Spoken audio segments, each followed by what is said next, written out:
This is the Tech Phantom, and welcome to episode 20 of this Dark Souls Easy Mode walkthrough.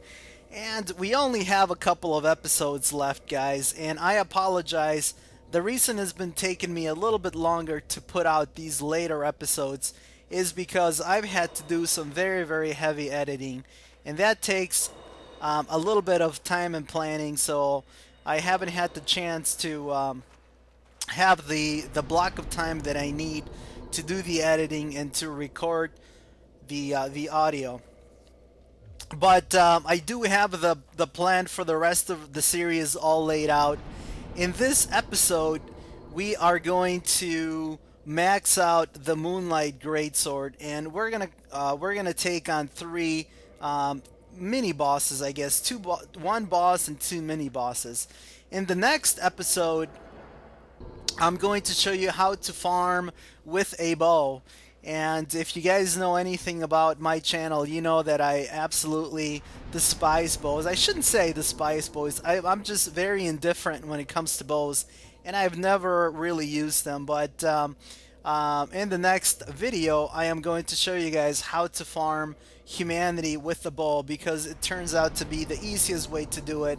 And obviously, this being an easy mode walkthrough, I wanted to share that with you. The next episode is also going to be the next to the last episode. In the next episode, we're actually going to take on Calamite. We're going to go back for round two. We're going to take on Manus, and we're going to take on Win. But that is not going to be the final episode. There is going to be one more episode, and I haven't done this before, but I thought it would be fun because there's a lot of new players. So for the last episode, I am actually going to do some PvP. So while you guys see the PvP going on in the background, I'm going to turn that last episode into a PvP and a mailbag episode. And as you guys watch me perform the ups and downs of PvP, I will be culling through some of the most astute comments, most interesting comments on all of the videos, and I will be responding to them. So that's always a fun thing to do, and hopefully you guys will have fun listening, seeing if your comment made it to the mailbag, and I'll try to get as many comments in the video as possible. All right, but anyway, that is going to be the sort of the layout of the next two episodes for this series. Again, in this video, we're going to do a little bit of farming and use the Moonlight Greatsword.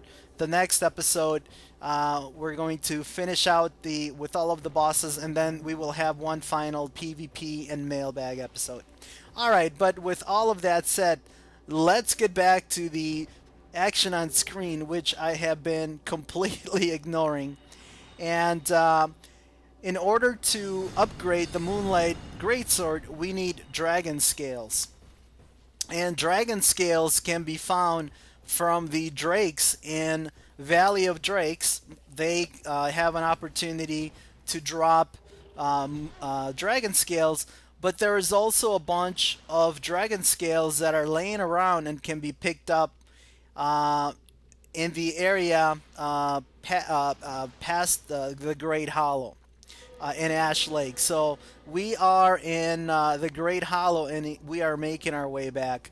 Now, one thing that I really should caution you guys about, if you're following along, is please do not, I would say, change the your bottom set. Right now, I have the gold black hem, the gold hem black set equipped for my bottom armor, and to go through this area, you really want to have some curse resistance. So I'd recommend that you guys put on the dusk skirt, because that piece actually has quite a bit of curse resistance. Now, if we happen to get cursed in this area, it's really not a big deal for a sorcerer, and that's because we have the remedy spell, so we can always attune the remedy spell, and we can always heal us. It will cost us one humanity, but getting cursed when you have the remedy spell, it's really not that big of a deal. So we've made our way to all the way to the bottom of the Great Hollow, and unfortunately, I went to a spot that I didn't want to go. I was looking for the exit, and here you see me getting gangbanged by the mushrooms, and they essentially trapped me, and there was absolutely nothing I could do. Even using my strong magic while I was casting, they would have uh, galloped. They would have gone off on me. They would have stomped me, so I would have died no matter what. So, anyway, we're just making our way back from that really, really dumb death. And we have traversed the Great Hollow, and we are now making our way into Ash Lake.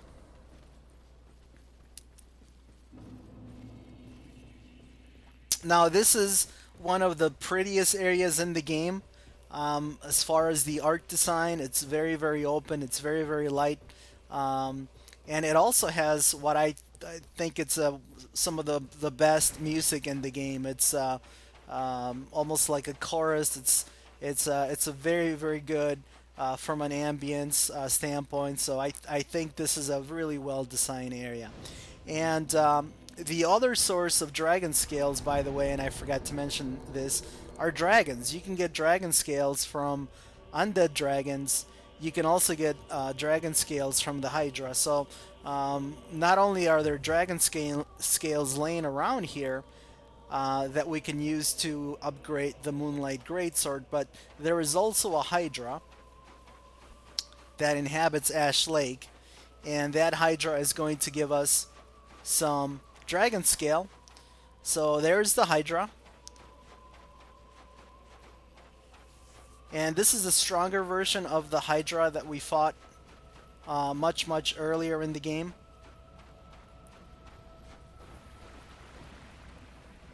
But it's really not going to be that difficult.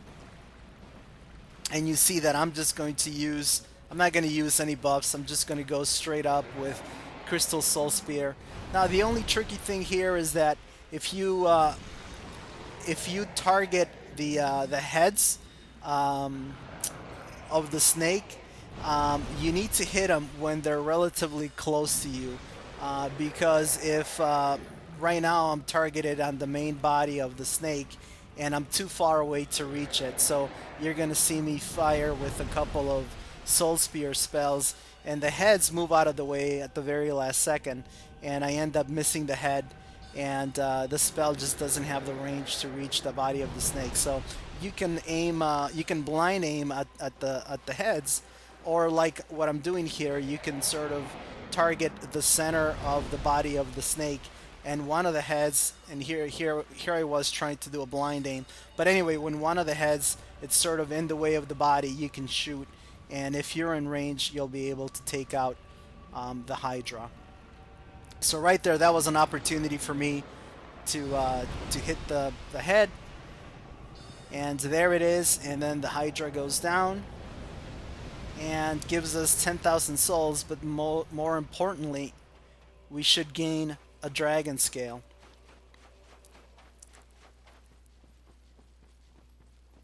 And here's another dragon scale that's laying around. And now I've got into sped up mode because this is a very, very expansive area and there's lots of running around. And inside this hollowed tree trunk, there is another dragon scale, and there's going to be yet another dragon scale. You could see it shining way off in the distance, but we need to take out a couple of these man-eating shells, clam shells.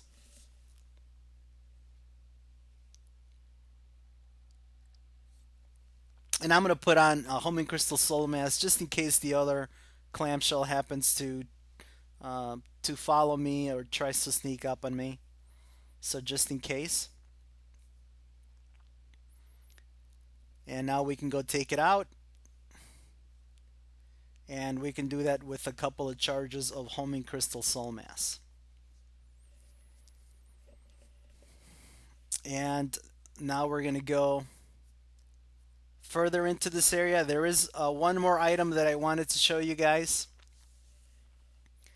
and that is a pretty strong miracle, especially for the Four Kings, and that is the Great Magic Barrier.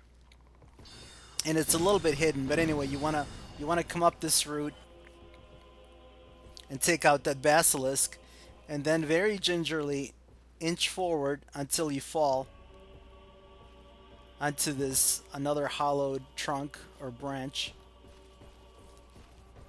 And if you continue forward, there you'll see Great Magic Barrier that's being guarded by a bunch of basilisks.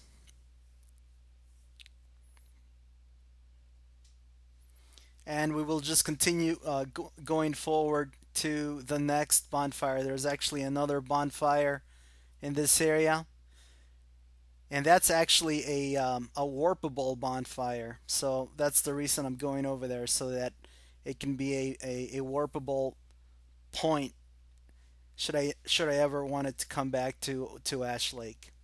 And in case you're wondering, it is possible to, at the very beginning of the game, if you have the master key, come all the way over here. So if you want to load up on dragon scales, you can do that. And also this everlasting dragon that's going to stretch out his wings and welcome us when we get close enough. And here's the bonfire. You can chop the tail of the dragon, and he will give you the dragon greatsword, which is a strength weapon.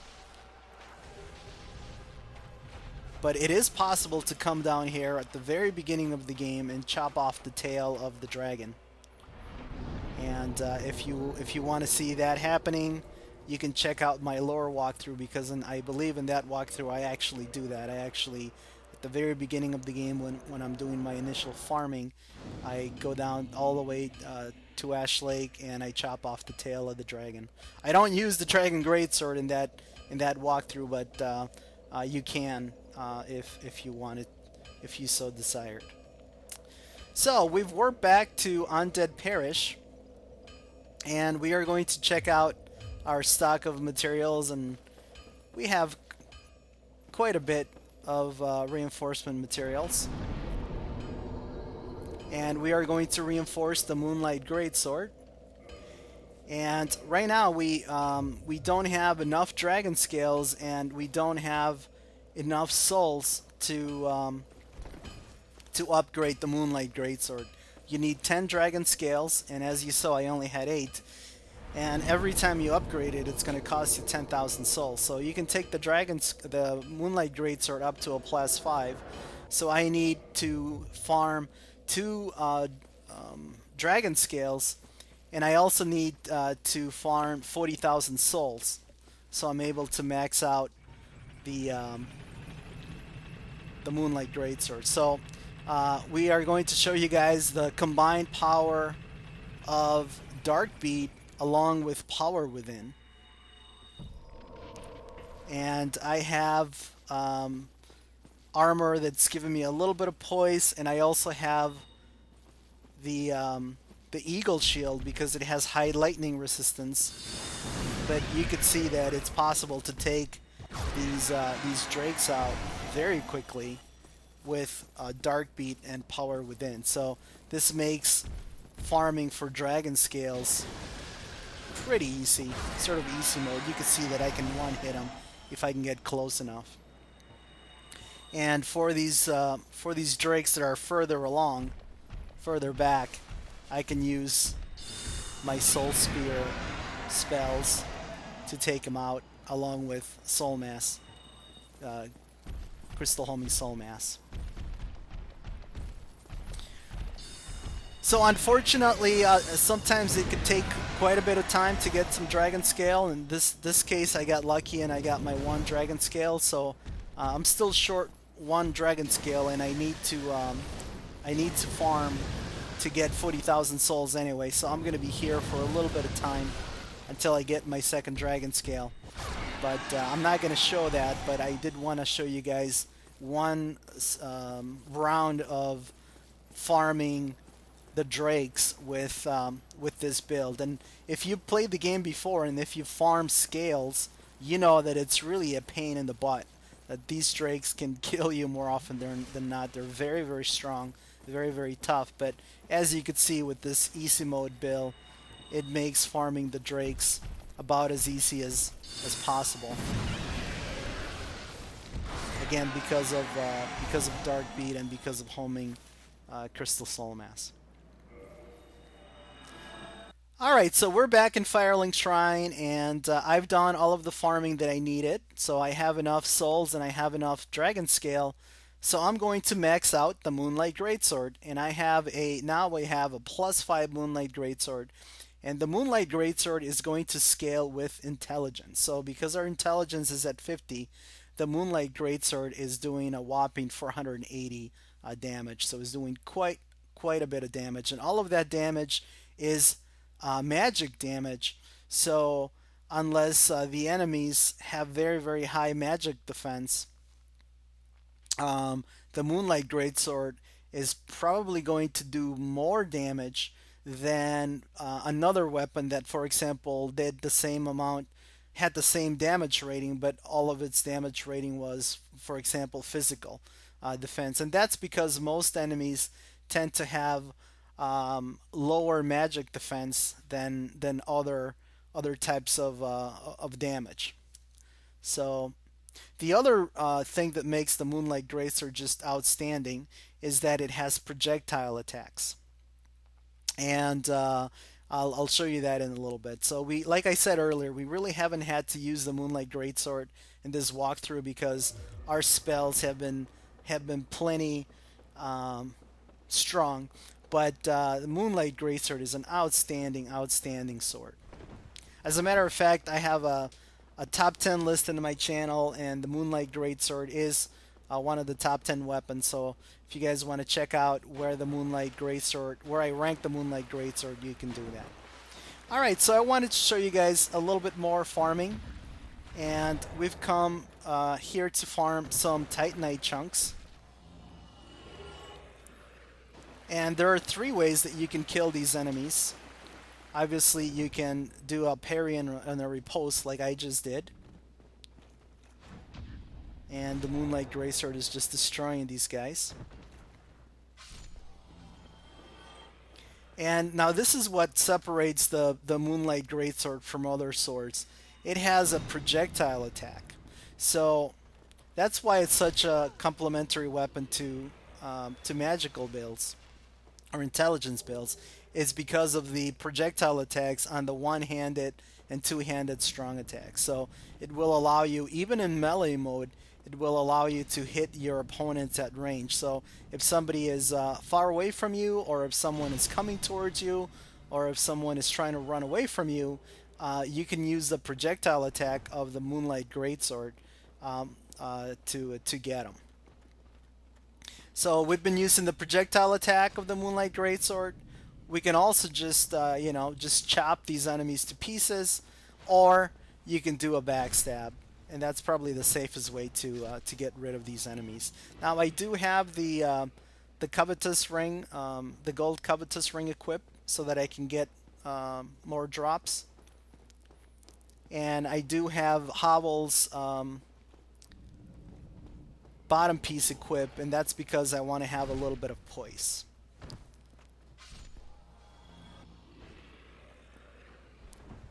Alright, so now that I've shown you guys how to farm for Titanite chunks with this build, let's go and get the bow.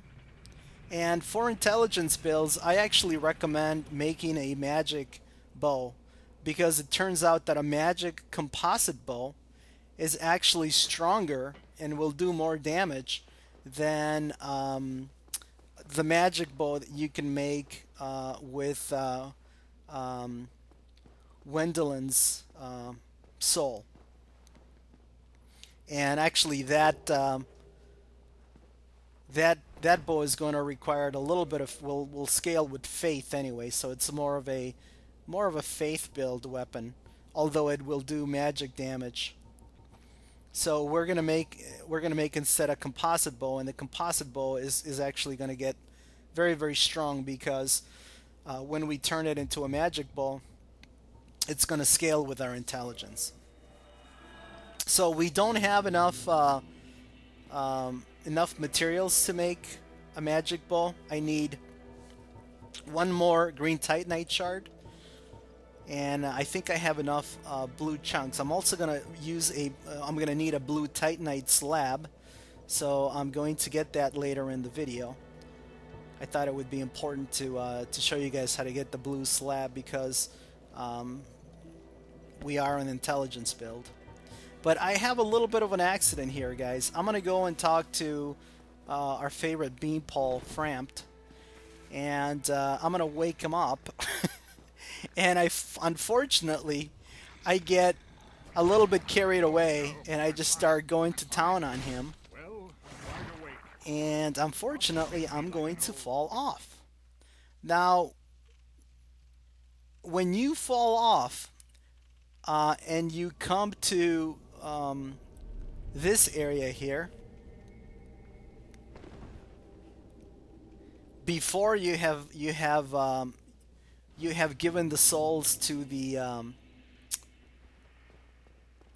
before you have given up the souls to the Lord Vessel, if you don't let Framp carry you down here, he will actually get upset at you and he will disappear for the rest of the walkthrough. So I'm not gonna be. I was going to wake up Framp and I was going to have him break down one of the red chunks and that would get me the 9th green shard that I needed. But like you saw, I fell over and I was a little bit too enthusiastic trying to wake him up, chopping at him. So Frampt is no longer available to us, so we can't use him to break down any of our chunks. So we're going to have to either go buy that green titanite shard or go farm it from probably from the leeches in Blighttown. So let's just very quickly do a check, see if Frampt is there. And as you can see, Frampt is no longer there. He's gone. So we've lost them, but that's not a big deal. We're almost at the end of the game, and we only need one more green titanite shard to make a magic bow. Now, for some reason, it's not possible to make an enchanted bow. You can make enchanted melee weapons, but you cannot make enchanted bows, which doesn't make any sense to me. Why you would be able to make a an enchanted sword, but you can't make an enchanted bow. And here you see me just completely playing around with these hollows and just showing you a little bit of melee play with the Moonlight Greatsword. And obviously this is not really a fair fight because we are so overpowered and our weapons is just so strong, especially the Moonlight Greatsword once it's all powered up. So the next thing we want to do, guys, in order to have a fully maxed out magic bow, we are going to need the blue titanite slab. And the blue titanite slab is located in the crystal cave. And you need to go through a bunch of transparent platforms. And the way I like to do it is to use a bunch of this prism stones. So I'm going to buy some prism stones from this merchant. And since I'm here, I'm also going to buy a bunch of homeward bones. So let's warp. And through the magic of editing, we're going to go directly to the crystal cave.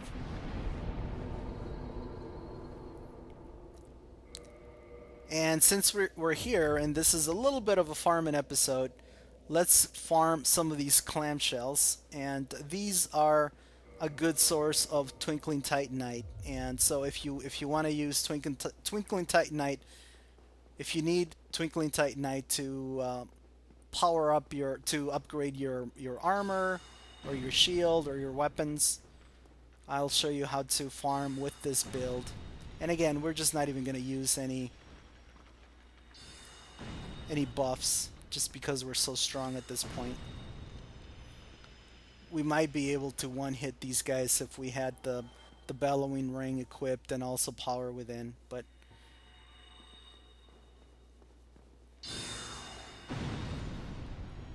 you could see that homing crystal soul mass and soul spear will take these guys out. Now I don't want to use dark beat on these guys because they're pretty dangerous up close.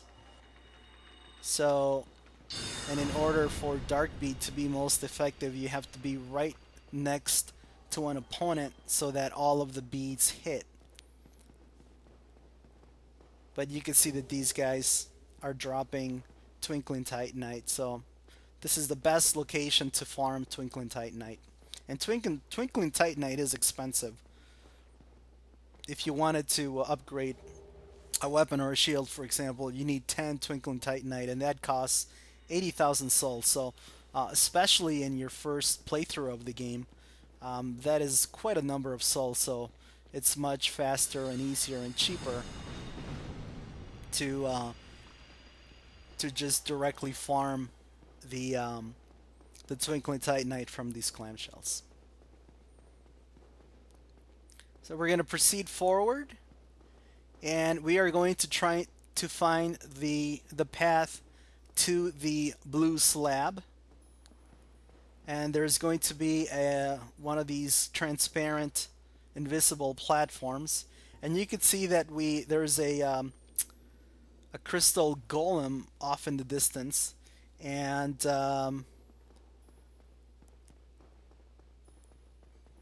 but he's at a lower level than us, so hopefully we're gonna be okay.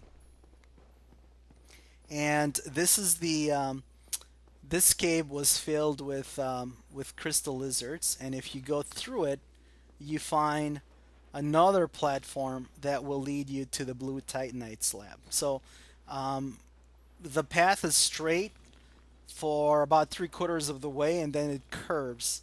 So the way I'd like to do it, again being very deliberate, this is easy mode after all, is to use the prism stones and just take one step, drop a prism stone, make sure that the prism stone is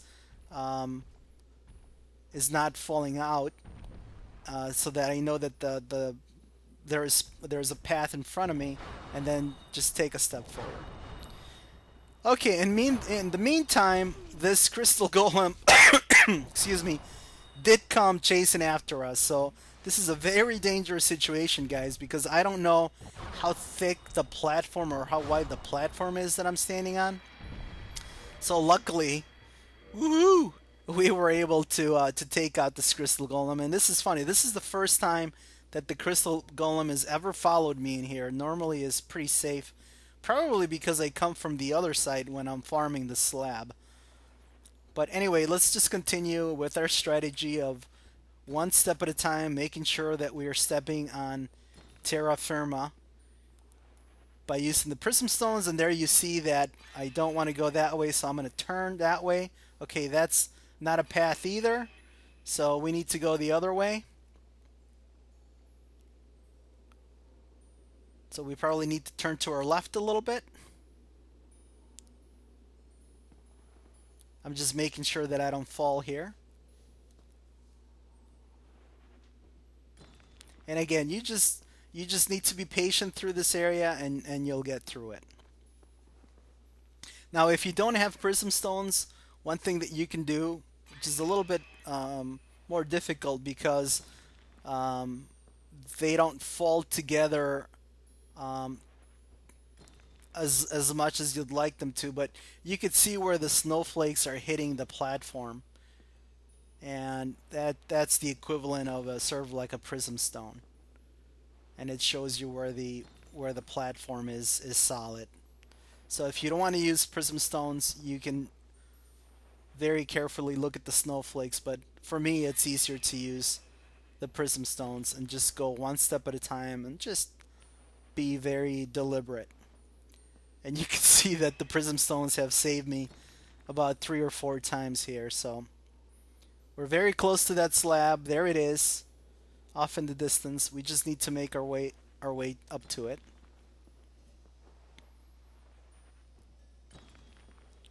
And we have plenty of prism stones. We bought 99. They're very inexpensive.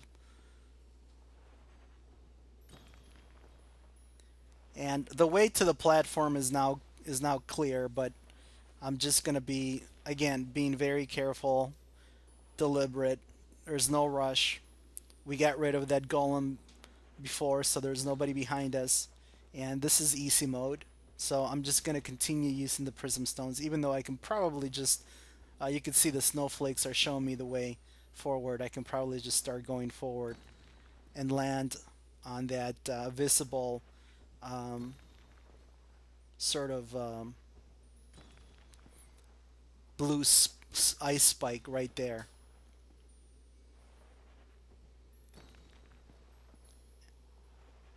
Alright, so finally, here we are. And I'm going to throw one more prism stone just in case, being super careful. And there is the Titanite slab. And now let's go back to Firelink Shrine. So, um, there's a couple of enemies that we're going to take on to finish out this video, guys. And one is going to be the Gaping Dragon down in the depths. And the other one is going to be the Hellkite Dragon, or the Hellkite Drake. So let's go take on the Gaping Dragon. Now, the reason I decided to take on the Gaping Dragon is not because I need the souls to level up or anything like that, because right now we are very, very strong, and having, you know, one or two additional points of vitality or endurance is really not going to make that difference. But I did want to show you guys how strong Darkbeat is. Now, magic, and dark magic in particular, is not very useful for the downloadable content, but for the normal content, Darkbeat is absolutely a killer, and it almost breaks the game. So I want to show you guys. We're gonna put on the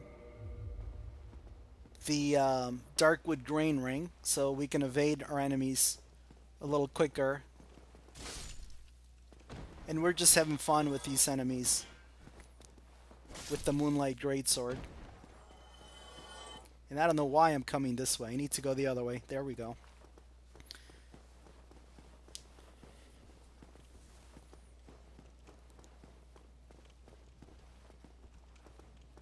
So here we go.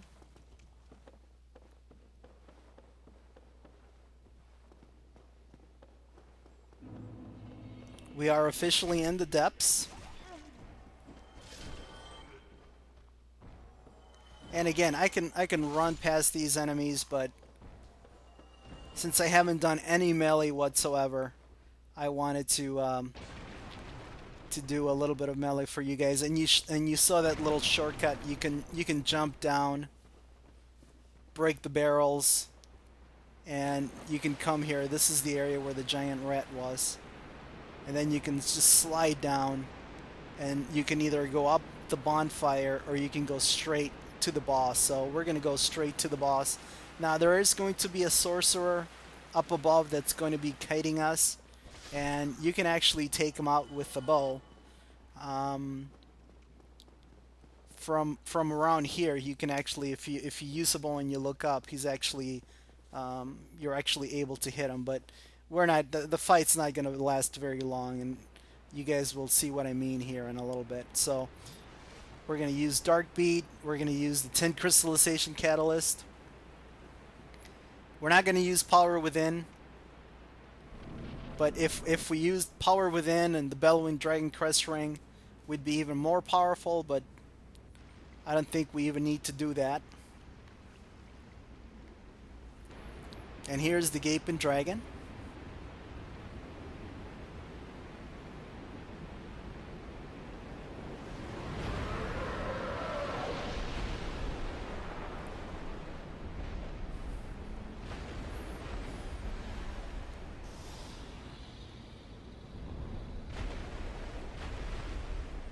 you can, if you chop off his tail, you can get a dragon weapon, but I'm not even gonna bother with that.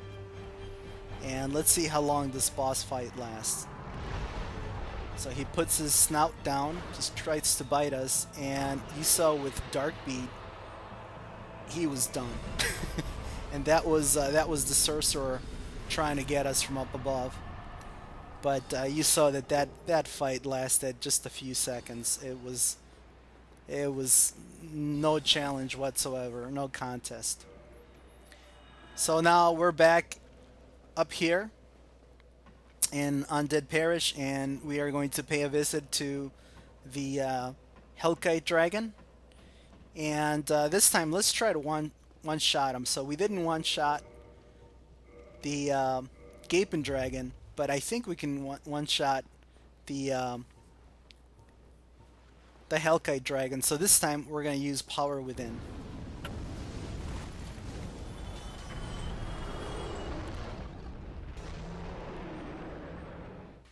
Now the reason I have my the Moonlight Greatsword out is because I can't use Power Within while I have the 10 Crystallization Catalyst on my right hand, so I just switched it. And I'm getting Dark Beat equipped, and one shot, and that's all she wrote for the Hellkite Dragon. So you can see that Dark Beat is just extremely powerful. And actually the 10 Crystallization Catalyst is pretty powerful too. You can see that doing the strong attack with it, you can use it as a melee weapon, and it does a decent amount of damage for weak enemies. Alright guys, well that's going to do it for this video. This is the Tech Phantom signing off.